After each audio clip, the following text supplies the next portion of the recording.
Para sahabat sehat, yuk kita melanjutkan ngobrol sehat bersama saya Dr. Pua, masih dalam serial kesehatan reproduksi, yaitu seri yang keempat. Jadi yang pertama cash flow remaja, yang kedua persiapan menjelang menikah, yang ketiga screening layak hamil ya. Sekarang kalau sudah terjadi kehamilan, yuk kita ngobrol mengenai apa? ANC terpadu. Sudah pernah dengar? Antenatal care, pemeriksaan kehamilan yang terpadu. Nah, ini sebenarnya bukan program baru ya. Program pemerintah, baik di puskesmas, di FKTP, di rumah sakit, di bidan, di dokter spesialis kandungan, semuanya sudah menjalankan apa itu ANC terpadu. Tapi tidak ada salahnya, yuk kita ngobrol-ngobrol, karena masih ada beberapa pertanyaan di kolom komentar yang perlu saya luruskan di tayangan kali ini. Yang pertama, sering bertanya, berapa kali sih dokter orang hamil itu harus periksa? Nah, kalau program pemerintah dulu kan ada 4 kali. Disebut apa? K1, K2, K3, K4 ya. Trimester pertama sekali, trimester kedua sekali, trimester ketiga 2 kali, itu 4 kali. Sekarang sudah ditingkatkan menjadi 6 kali ya. Trimester pertamanya 2 kali. Nah, trimester keduanya sekali, trimester ketiganya 3 kali. Nah, kalau WHO 8 kali, lebih banyak lagi. Mungkin ada yang bertanya, dokter saya kan periksanya tiap bulan, berarti kan selama hamil sudah 9 kali. Betul, tadi kan saya katakan minimal tuh ya Kementerian Kesehatan bikin ANC terpadu itu minimal 6 kali. Kalau Anda bisa sampai 9 kali, 10 kali bagus ya. Jadi sekali lagi, para sahabat sehat sudah terjawab ya. Berapa kali sih dokter? Minimal. Jadi minimal selama hamil harus periksa 6 kali. Mungkin ada yang bertanya lagi, dokter, masa hamil masih 1 bulan sudah periksa di USG ngapain? Belum kelihatan laki perempuan. Nah, tujuan USG kan bukan untuk melihat laki perempuan ya, para sahabat sehat. Saya katakan trimester 1, kenapa harus ketemu dengan fasilitas kesehatan minimal dengan bu bidan atau puskesmas atau dengan dokter, dipastikan ini hamilnya betul nggak? Karena ada kejadian terlambat haidnya sudah 7 bulan, sudah diselamati kalau orang Jawa bilang upacara 7 bulanan. Ternyata pas diperiksa tidak hamil. Nah, hilang dong dokter. Nggak hilang karena memang dia nggak pernah periksa, hanya merasa bahwa badannya gemuk, tidak haid selama 7 bulan, dikatakan hamil oleh Mbah Dukun ya. Mohon maaf para sahabat sehat, sekali lagi trimester 1 harus dipastikan hamilnya betul enggak, tempatnya betul enggak di dalam rahim, bukan hamil di luar kandungan ya. Itu tujuannya K1 itu di situ. Nah, terus kalau tiap bulan periksa dokter, apa terus di USG? Tidak harus di USG. Di USG juga nggak masalah karena sekali lagi pernah saya tayangkan dalam tayangan yang lalu, USG itu tidak membahayakan bagi ibu hamil karena ultrasonografi bukan pakai sinar X ya para sahabat sehat. Jadi kalau misalkan setiap bulan periksa ke saya kok lakukan USG gitu nggak masalah. Sekali lagi untuk tahu tumbuh kembang kesejahteraan janinnya, bukan untuk tahu laki perempuan. Berkali-kali saya katakan, hamil itu yang penting aman dan nyaman, persalinannya selamat, dapat anak yang sehat. Kalau masalah laki perempuan itu bonus, Tuhan mau kasih apa nggak masalah. Saya sering bercanda ke pasien saya, dokter anak saya 3 laki semua, ya nggak apa-apa toh Pak, mendirikan CV 3 putra. Nanti toh menantunya 3 perempuan semua begitu ya. Jadi sekali lagi para sahabat sehat, itulah berapa kalinya ANC terpadu.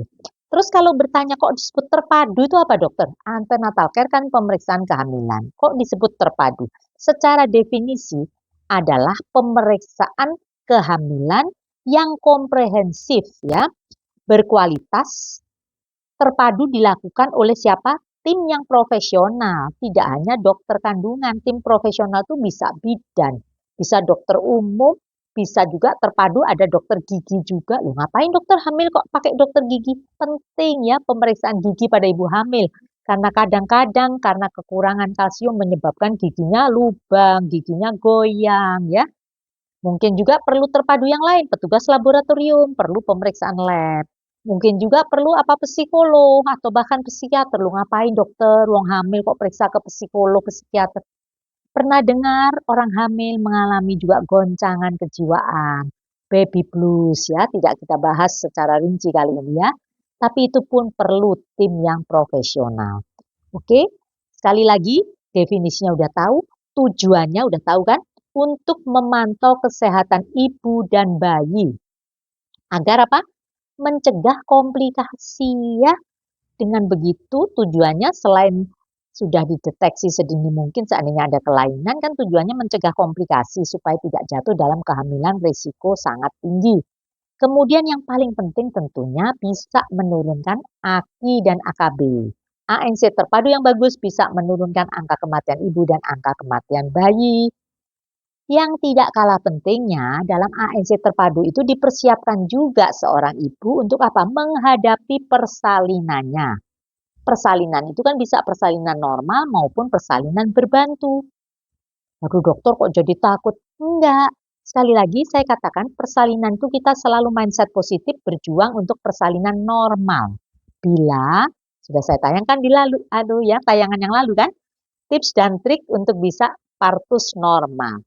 Tapi harus ingat, pada satu kondisi atas indikasi ibu atau bayi bisa juga harus mengalami operasi sesar. Nah nanti ya tayangan yang akan datang saya sampaikan ya.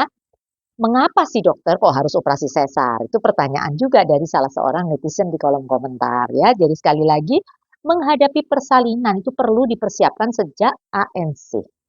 Kemudian tidak hanya persalinan yang dipersiapkan, masa nifas, masa merawat bayi, memberikan ASI eksklusif, itu semua perlu dipersiapkan sejak ANC terpadu. Para sahabat sehat mungkin pernah dengar ya, karena zaman now sekarang ada istilah pendampingan oleh doula.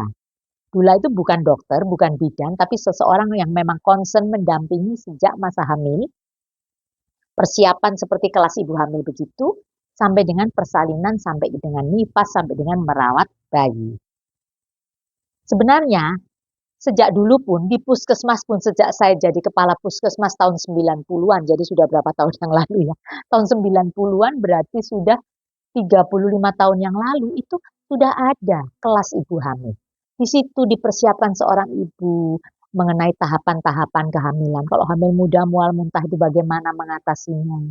Hamil yang sudah mulai besar kok napasnya agak sesak, kok sering kontraksi, sering nggak nyaman, kok apa emosinya agak sedikit labil begitu, itu semua ada dalam kelas ibu hamil. Sampai saat ini pun ada, bahkan sudah dilengkapi sekarang. Sudah mulai diajari bagaimana nantinya merawat bayi baru lahir, bagaimana merawat tali pusat, bagaimana memberi ASI eksklusif walaupun ibu itu bekerja. Jadi tidak ada alasan seorang ibu bekerja tidak bisa memberikan ASI ya. Jadi sekali lagi saya punya anak tahun 92 juga ASI eksklusif. 94 ASI eksklusif. Sekarang cucu saya pun ASI eksklusif ya. Jadi sekali lagi itu perlu dipersiapkan saat ANC terpadu. Apa saja dokter yang diperiksa saat ANC terpadu? Yang pertama tentunya pemeriksaan fisik. Ya. Kedua pemeriksaan laboratorium. Kemudian pemeriksaan gigi, itu juga dilakukan ya saat ANC terpadu. Juga ada konseling gizi yang seimbang untuk ibu hamil agar tidak terlalu gendut tapi sehat begitu ya. Karena kalau naiknya sampai 30 kilo nanti setelah melahirkan apa nyantol, nggak bisa balik. Naik 30 kilo turunnya 10 kilo kan berarti masih surplus 20 kilo. Nanti hamil lagi naik lagi ya. Itu perlulah konseling gizi ya. Juga tadi saya katakan kalau memang perlu konseling psikologis ya. Kemudian tujuan dari semua itu sudah tahu agar hamilnya aman dan nyaman, sehat, persalinannya ibu selamat, bayi pun sehat. Nah, tadi saya katakan ada pemeriksaan fisik, pemeriksaan laboratorium itu sebetulnya kalau di puskesmas itu pernah dengar istilah pemeriksaan 10T. Ada apa? Timbang badan, tinggi badan, tekanan darah, tinggi fundus uteri, pemberian tablet tambah darah, jadi TTTT sampai temu bicara, ngobrol-ngobrol itu penting sekali. Memberi support seorang suami itu selalu saya katakan suami siaga ya, siap antar dan jaga. Tidak hanya saat mau menikah, sudah jadi istrinya sedang hamil rewel, banyak permintaan macam-macam, juga harus disupport ya. Sekali lagi itu kan anak kalian berdua ya, bukan anak ibunya saja kan, anak kalian berdua. Jadi seorang suami yang baik harus memberi support, tidak hanya support secara material, terutama support moral. Diberi dukungan, beri semangat, pasti bisa. Anda hebat, istriku tercinta ini hebat, bisa melahirkan generasi penerus yang handal, menjadi generasi emas. Saya rasa itu saja ya para sahabat sehat. Jadi ANC Terpadu merupakan seri terakhir dari serial kesehatan reproduksi, mulai dari cash pro remaja, persiapan menikah, persiapan kehamilan, screening layak hamil, sampai saat kehamilan. Nah, setelah ini serial berikutnya kan tentang persalinan tentunya. Setelah hamil kan melahirkan ya. Itu. Jadi tidak hanya persalinan normal, tapi ada persalinan sesar juga, nanti masa nifas dan sebagainya. Jadi tidak pernah habis memang ngobrol sehat ini karena setiap Anda tulis di kolom komentar, saya rasa bagus, saya angkat dalam satu tayangan seperti ini. Mudah-mudahan bermanfaat, silakan like, komen, subscribe, dan siapapun yang memerlukan boleh mengambil edukasi ini. Salam sehat.